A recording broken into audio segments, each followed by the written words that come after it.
Welcome to Swamp Watch. This is the third and final video recapping President Donald Trump's actions from last week. On September 16th, President Trump stepped into an ongoing contract dispute between the Long Island Railroad and its unions. 5 of those unions, which represent about half of the Long Island Railroad's total workforce, asked the White House to step in when contract discussions with the MTA failed by issuing an executive order which establishes a presidential emergency board to investigate the dispute. President Trump has effectively triggered a cooling off period which will last at least 4 months, preventing a previously authorized strike which would have taken effect in September, so this month, from actually going into effect.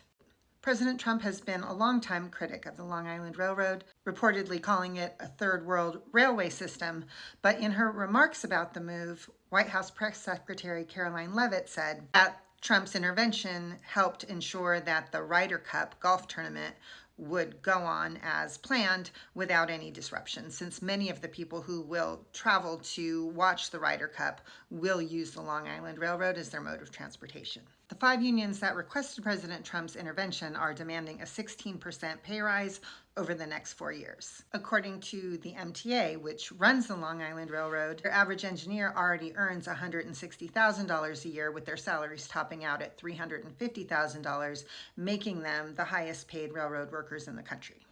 President Trump also extended the ban on TikTok, which was supposed to go into effect in January 2025, but the deadline for the ban has now been extended to the end of December 2025.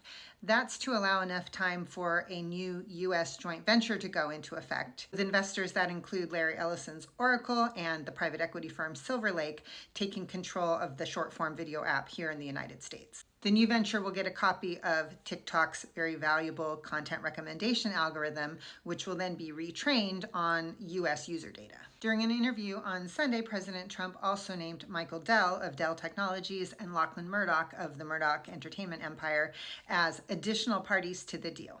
President Trump also posted on his social media platform, Truth Social, urging Attorney General Pam Bondi to pursue indictments against some of his political enemies, including Senator Adam Schiff of California, former FBI Director James Comey, and New York State Attorney General Letitia James, mentioning that he'd been impeached and indicted multiple times, quote, over nothing. His public call for prosecution of political enemies is likely to hurt him in court if any of these cases do go forward, because it would be hard to construe this as anything other than a politically motivated attack on his opponents, and his own words are out there to be used as evidence against him.